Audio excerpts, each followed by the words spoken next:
It begins with the sound of rain, soft at first, then growing louder, drumming against the windows of a quiet Dallas home.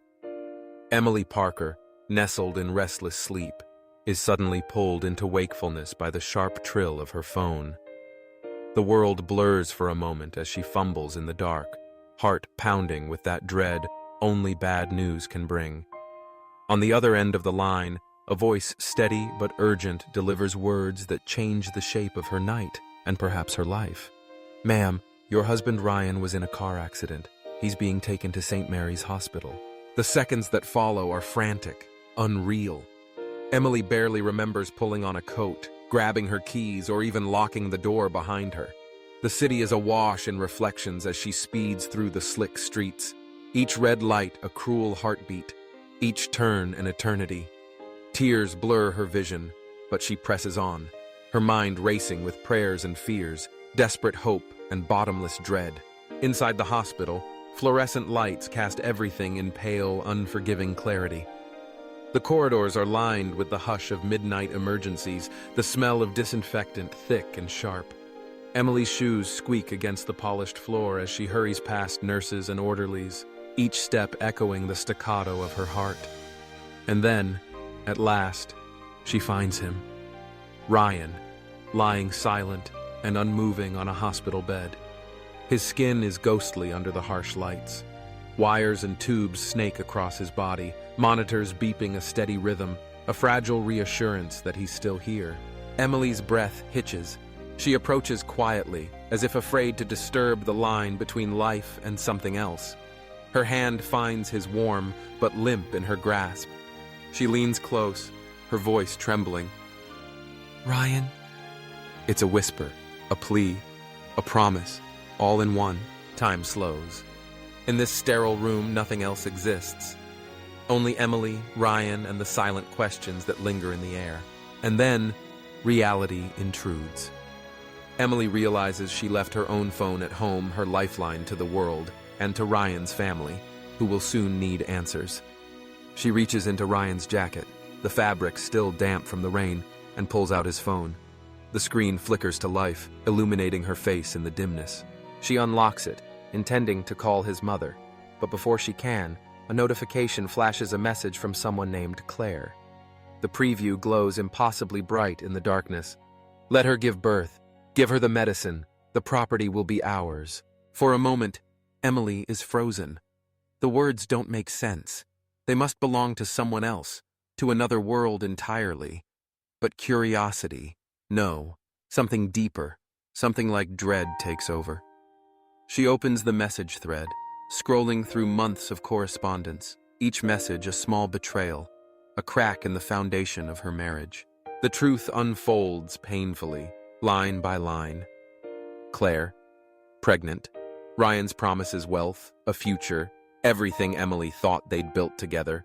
But only if Emily could be pushed aside. Only if she was no longer part of the picture. The hospital room seems to spin, the walls closing in. Emily's knees nearly buckle. Everything she knew, everything she trusted, is suddenly a lie. Rage and heartbreak surge through her in equal measure, a tidal wave that leaves her gasping. She barely registers the sound of the door creaking open. Margaret Collins, Ryan's mother, enters, her pearls catching the light, her expression carefully composed. Emily meets her gaze, searching for answers, for comfort, for anything that might anchor her in this storm. "Did you know?" Emily's voice is sharp, brittle. She holds up Ryan's phone. The message is plain for anyone to see. Margaret hesitates. Her lips tremble. The silence stretches between them, heavy and damning. In that silence, Emily finds the truth Margaret knew. She was part of it, or at least she let it happen. A bitter laugh escapes Emily, echoing through the too bright room. "So this is what family means to you? Using me, waiting for me to fall just so you can hand everything over to someone else?" Margaret looks away, her composure slipping. The facade of dignity cracks, revealing something raw and ugly beneath. Moments later, the hospital room fills with relatives drawn by whispers, by worry, by the magnetic pull of disaster. Confusion ripples through the gathering as Emily, tears streaming down her cheeks, reads the messages aloud. Each word lands like a blow. Gasps erupt. William, Ryan's father, shouts in disbelief, his voice shaking with anger and shame. Margaret's face drains of color, her once proud posture wilting under the weight of exposure. The Collins family, so careful to present a perfect image to the world, is suddenly fractured, their secrets scattered like shards of glass. Even in this moment, Ryan unconscious, the future uncertain, the truth cannot be ignored. Emily places the phone gently on the bed, her hand lingering for a moment. When she speaks, her voice is steady, but each word is heavy with grief and finality.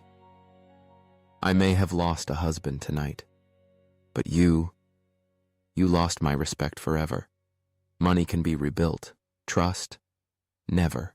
With a last look at the man she once loved, at the family she once called her own, Emily turns and walks away. Her heels strike the floor with purpose, each step an act of defiance, each echo a reminder that dignity can survive even the worst betrayals. Outside, the rain has eased. The night air is cold, bracing. Emily stands beneath the hospital's awning, her breath fogging in the light.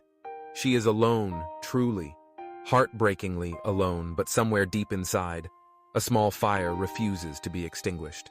She remembers the early days with Ryan, how he made her laugh, how he promised her a future built on love and trust. She remembers the kindness in his smile, the warmth of his touch.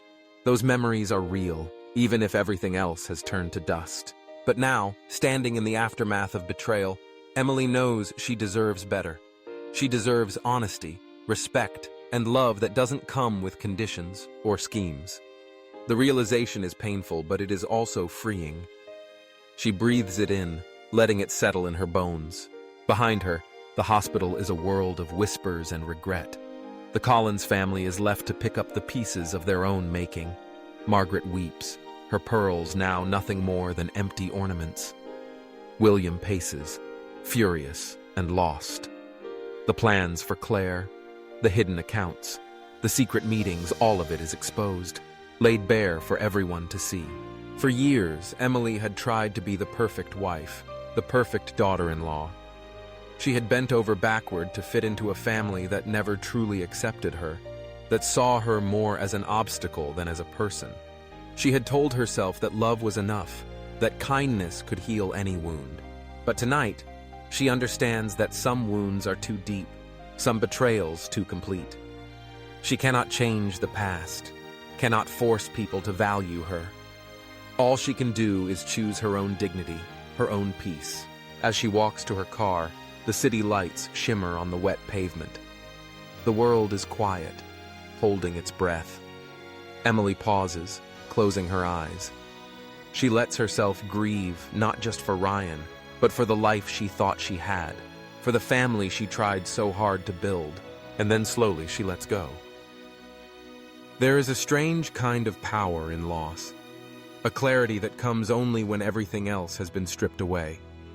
Emily feels it now, a clean, sharp certainty. She will survive this. She will rebuild, not for anyone else, but for herself. The days that follow are difficult. The Collins family unravels, their secrets impossible to contain. Margaret retreats from the world, ashamed of her part in the deception. William tries to make amends, but Emily is done with empty apologies. Claire's name is whispered in scandal, her dreams of wealth evaporating in the harsh light of truth. Emily's friends rally around her, offering comfort and support. She finds solace in small things, in the warmth of sunlight on her face, in the laughter of old friends, in the quiet moments of reflection that fill her days.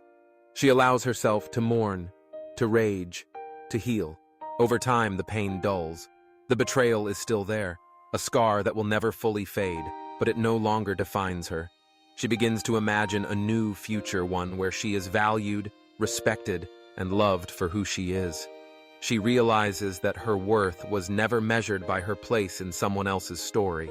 She is the author of her own life, and she will write her next chapter on her own terms. And so, the message that shattered everything also becomes the catalyst for Emily's rebirth. In losing almost everything, she finds herself. In the end, the lesson is clear. Secrets, no matter how deeply buried, always find their way to the surface. Greed and deceit may promise wealth, but they only destroy the very foundation of family. True love cannot grow where betrayal has taken root. It is dignity, the unbreakable core of self-respect, that endures when everything else falls away. If you've ever found yourself betrayed or doubted your worth, remember Emily's story. You deserve honesty, kindness, and love that is real. Never let anyone convince you otherwise. What would you have done in Emily's place? How do you define real family and trust? Share your thoughts in the comments below, and let this story be a reminder. Even in your darkest moments, your dignity and spirit can light the way forward.